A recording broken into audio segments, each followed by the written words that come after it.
Provérbios capítulo 18, versículos 20 a 21.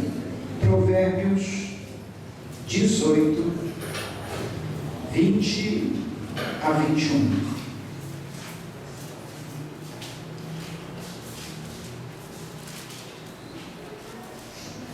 Dois versículos apenas no livro de Provérbios, capítulo 18, versículos 20 e 21.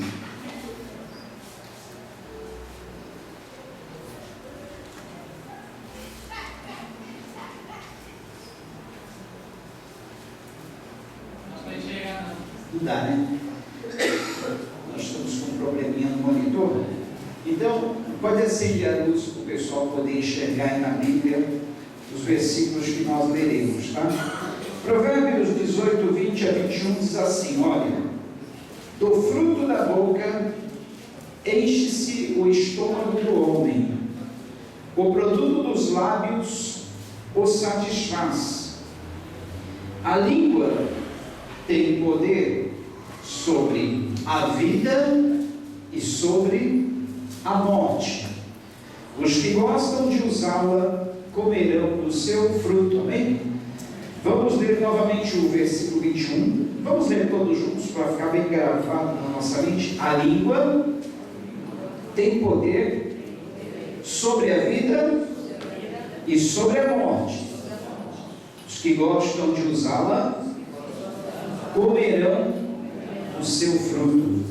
Oremos ao Senhor.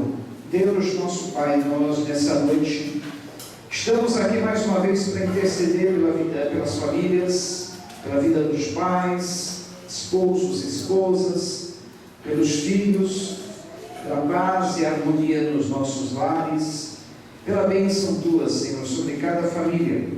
Pedimos também que haja paz na cidade, para que na paz da cidade nós tenhamos paz nas ruas, seja banida toda a violência, todo o mal que impera, tudo aquilo que vem para tirar a paz, o sossego muitas vezes, tudo aquilo que vem para influenciar a vida das famílias negativamente. Oramos pela situação do nosso país, essa situação que muitas vezes nos angustia. Vemos o país tão rico, tão abençoado, tão próspero, tão cheio de recursos, e muitas vezes mal administrado, Senhor.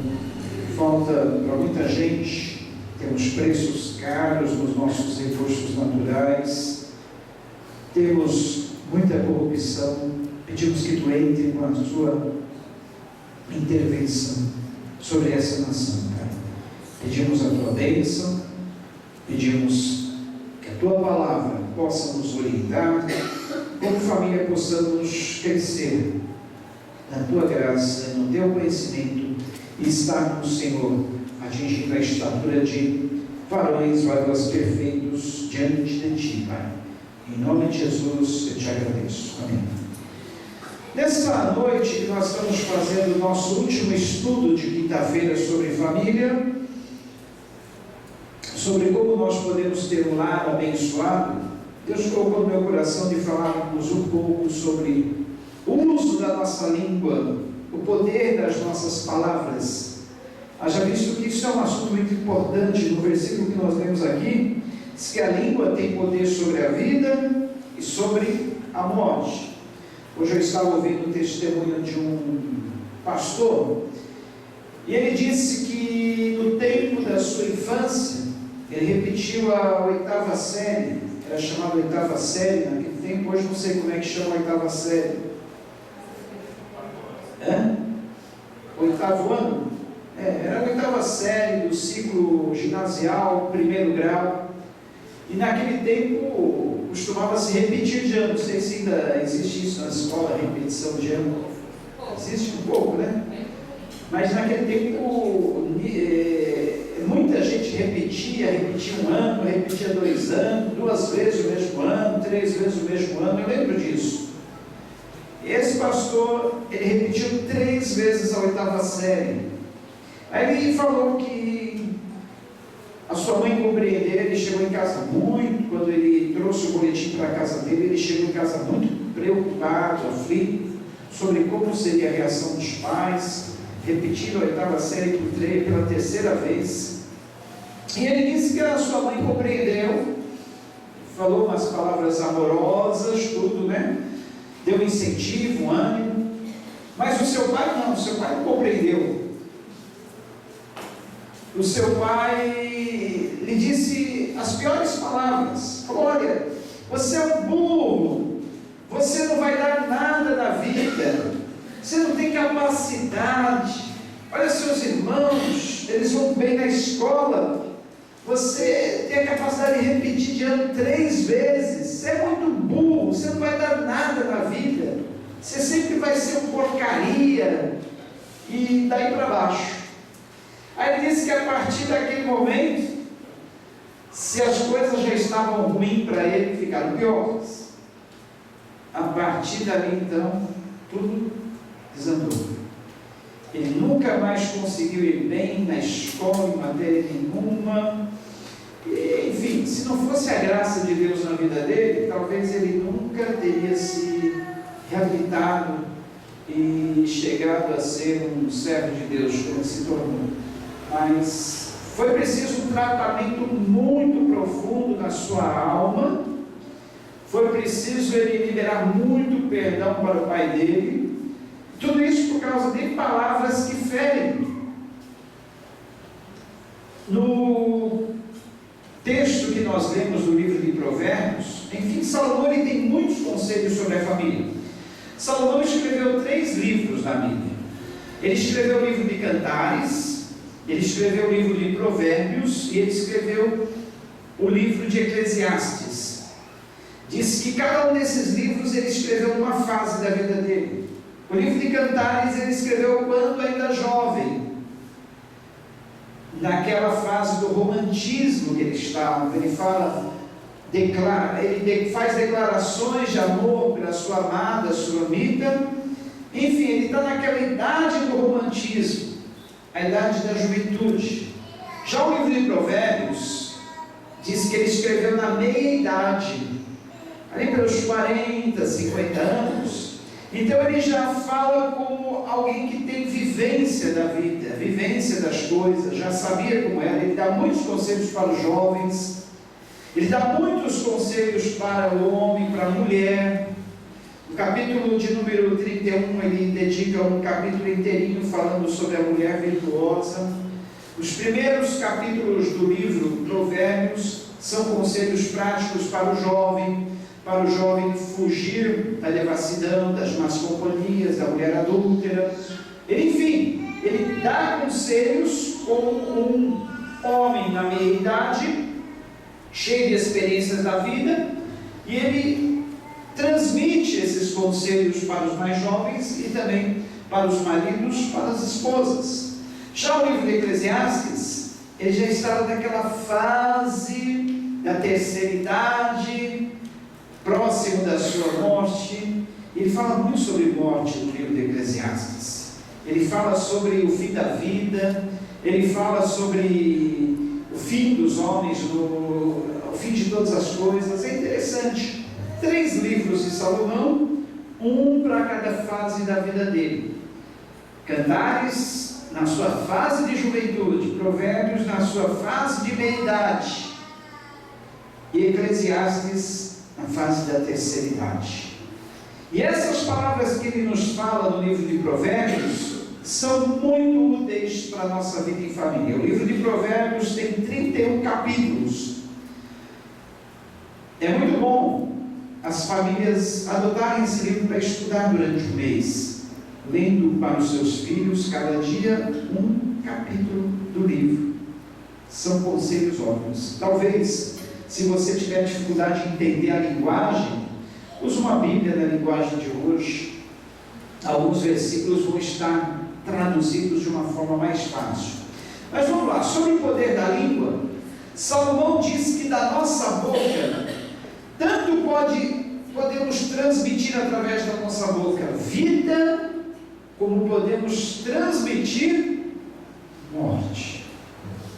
Olha só que interessante.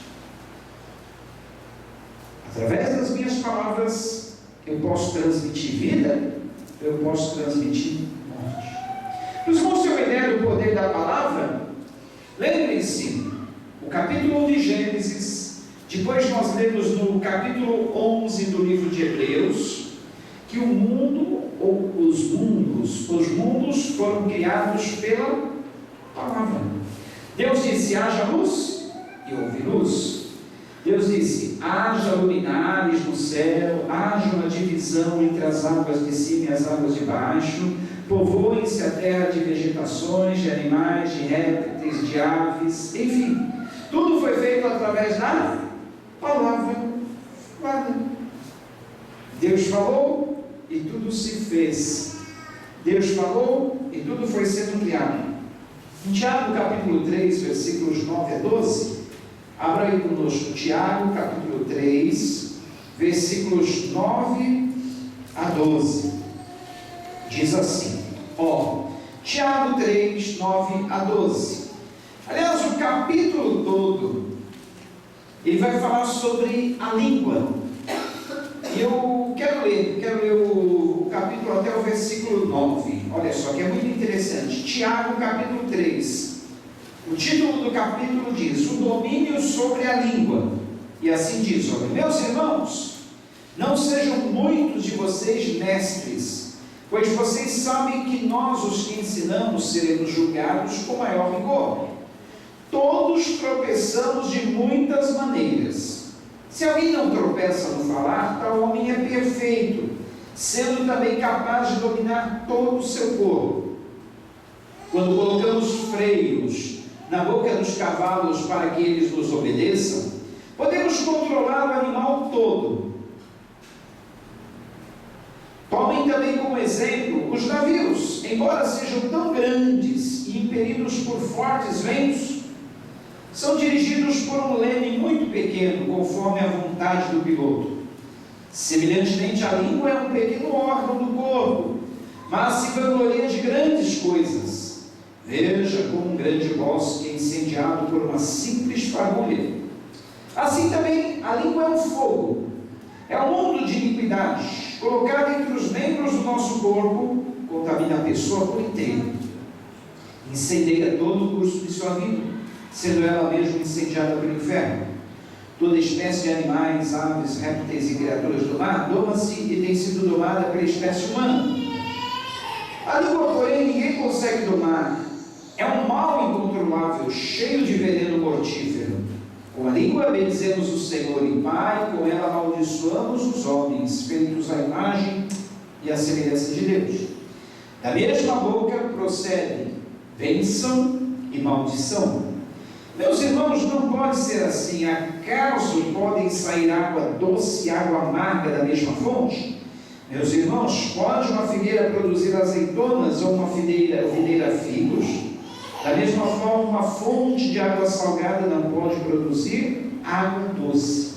Olha só que interessante, versículo 10 diz que da mesma boca procedem bênção e maldição. Se da nossa boca provém bênção e maldição, por que nós escolhemos exatamente a maldição para proferir sobre as nossas famílias? Eu sei que no momento da raiva, no momento que vem a ira, no momento que vem o furor, fica difícil segurar as palavras. Mas se nós vigiarmos, olha a palavra de Deus, se nós vigiarmos, nós vamos poder ter um controle sobre a nossa boca, e ao invés de produzir maldição sobre os nossos filhos, sobre os nossos entes queridos, vamos estar profetizando o quê? Bênção. Profetize bênção na vida dos seus filhos. Projete coisas boas na vida dos seus filhos. Nós temos um exemplo na Bíblia. Eu gosto muito de citar esse exemplo de Jacó. Jacó, quando estava para morrer, ele chamou cada um dos seus filhos e ele os abençoou. Ele transmitiu uma bênção sobre os seus filhos. E olha só, capítulo 49 de Gênesis. E você sabia que tudo aquilo que Jacó ele profetizou, ele proferiu sobre a vida dos seus filhos, veio acontecer. A vida dos seus filhos veio a ser um reflexo das palavras que Jacó transmitiu a eles. No capítulo 49 de Gênesis, diz assim: então Jacó chamou seus filhos e disse: ajuntem-se a meu lado para que eu lhes diga o que lhes acontecerá nos dias que virão. Olha, como se ele tivesse o poder de projetar na vida dos seus filhos um futuro, através das suas palavras. O Salmo de número 127, se eu não me engano, ele fala que os filhos na vida do casal, na vida da família, são bênçãos, e são como flechas atiradas, flechas guardadas na aljava do flecheiro e atiradas no seu tempo. Ou seja, quando você atira uma flecha, você está projetando ela numa direção. Se os nossos filhos são como flechas na mão do guerreiro, isso quer dizer que nós podemos projetá-los na vida, projetar um futuro para eles. Por isso que a Bíblia diz: ensina a criança no caminho em que deve andar, e mesmo mesmo depois de grande não se desviará dele. Ou seja, nós temos o poder de projetarmos um futuro na vida dos nossos filhos. É claro que aí entra também o livre-arbítrio, é claro que aí também entra a livre escolha dos filhos.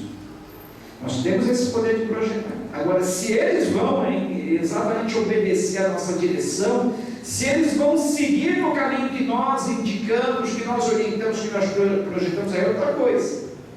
Mas nós temos esse poder. E eles podem optar entre escolher o caminho que nós projetamos para ele ou não. Então, no livro de Gênesis, capítulo 49, Jacó ele transmite uma bênção final antes de morrer na vida dos seus filhos, e ao mesmo tempo ele está projetando o futuro deles. Ele diz assim: olha, ajuntem-se ao meu lado para que eu lhes diga o que lhes acontecerá nos dias que virão. Reúnam-se para ouvir, ó filhos de Jacó, ouçam o que diz seu pai Israel.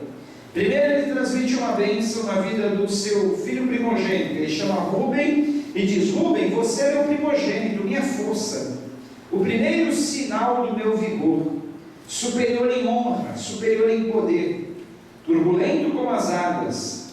Já não será superior, porque você subiu à cama do seu pai, ao meu leito, e o desonrou. Aqui está falando sobre uma má atitude do filho de Jacó, Rúben, que profanou o leito do seu pai. E com isso, Jacó não está encobrindo os erros também na vida dos filhos, mas ele está dizendo: olha, você é grande em força, é poderoso, é o primogênito entre os seus irmãos, mas você já não mais será o principal, você já não será mais o maioral, porque por causa das nossas escolhas nós temos as consequências. Então isso que ele quis transmitir ao filho.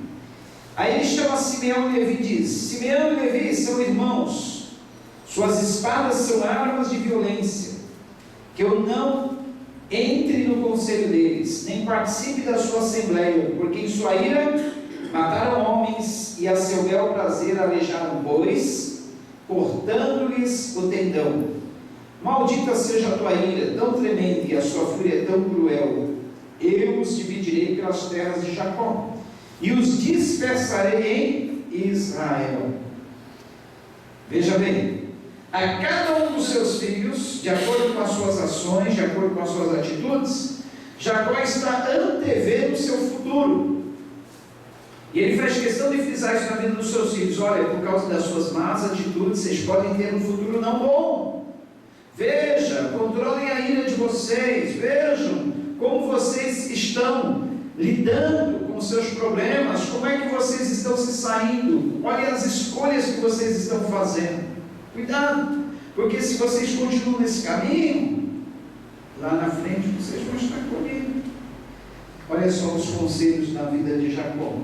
Aí no versículo 8, ele vai falar sobre Judá.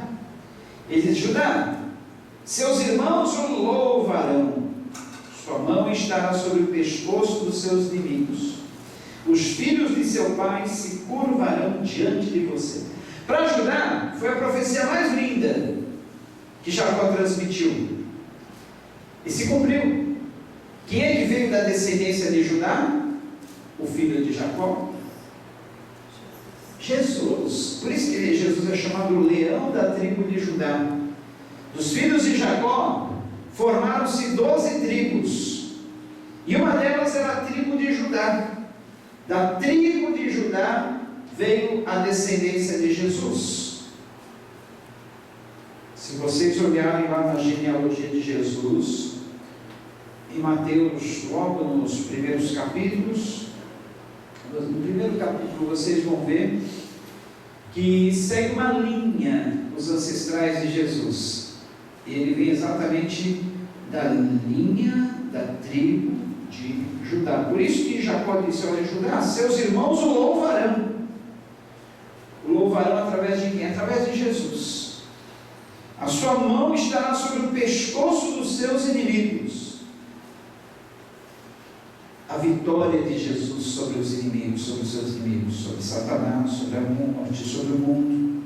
Os filhos de seu pai se curvarão diante de você.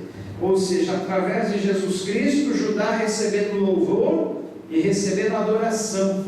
Olha só que bonito, se cumpriu em Jesus. Judá é um leão novo. Por isso que Jesus é chamado o leão da tribo de Judá. Você vem subindo, filho meu, depois de matar a presa, como um leão que ele se assenta e deita-se como uma leoa. Quem tem coragem de acordá-lo? E olha só que bonito o versículo 10: o cetro não se apartará de Judá, nem o bastão de comando dos seus descendentes, até que venha aquele a quem ele pertence, e a ele as nações obedecerão. Olha só que interessante. Olha que profecia, Jacó transmitiu a Judá e se cumpriu literalmente. Jacó disse assim: olha, o cetro não se apartará de Judá. Quer dizer, Judá vai ter um reinado para sempre. Isso se cumpre em Jesus. Aí ele diz assim: olha, até que venha aquele a quem ele pertence, e a ele as nações obedecerão. Está falando de Jesus, que viria da descendência de Judá, teria para sempre o cetro do comando das nações na sua mão, e a ele todas as nações obedeceriam. Olha só que interessante, hein? A precisão do cumprimento das promessas de Jacó na vida dos seus filhos. Ele amarrará seu jumento a uma videira, e o seu jumentinho ao ramo mais seleto. Lavará no vinho as suas roupas, no sangue das uvas as suas vestimentas. Aí tem uma referência ao tipo de morte que Jesus sofreria, lavando as suas vestimentas no vinho, as suas roupas no sangue das uvas. Talvez Jacó não sabia nem por que ele estava falando aquilo, mas aqui estava uma profecia cumprida através da morte de Jesus. Seus olhos serão mais escuros que o vinho, seus dentes mais brancos que o leite. Falando da pureza de Jesus. Agora ele transmite uma profecia para Zebulon, um dos seus filhos. Ele diz: Zebulon morará à beira-mar, se tornará um porto para os navios, suas fronteiras se estenderão até Sidom. Exatamente, Zebulon foi morar na região costeira, região litorânea, e sendo exatamente um famoso porto lá nas antigas terras palestinas. Agora ele fala sobre Issacar. Issacar é um jumento forte, deitado entre as suas cargas. Quando ele perceber como é bom o seu lugar de repouso e como é aprazível a sua terra, curvará seus ombros ao fardo e se submeterá a trabalhos forçados. Zebulon era Issacar era aquele filho preguiçoso de Jacó. E ele já havia notado isso no menino desde pequeno, vendo que ele tinha o costume de se encostar, de não ser muito dado ao trabalho. Ele estava somente antevendo qual seria o futuro daquele menino, que desde pequeno já tinha essas características da preguiça. Então ele adverte ele: olha, quando você perceber como é bom o seu lugar de repouso, como é bom o descanso, você curvará os seus ombros ao fardo e se submeterá a trabalhos forçados. Então é como Jacó estivesse dizendo assim: olha, filho, não é bom, não é bom, você tem que combater a preguiça, porque o preguiçoso, parece até uma ideia contrária, mas o preguiçoso acaba se submetendo a trabalhos forçados. O preguiçoso não vai querer estudar, não vai querer se esforçar para alcançar algo mais na vida, então acaba se submetendo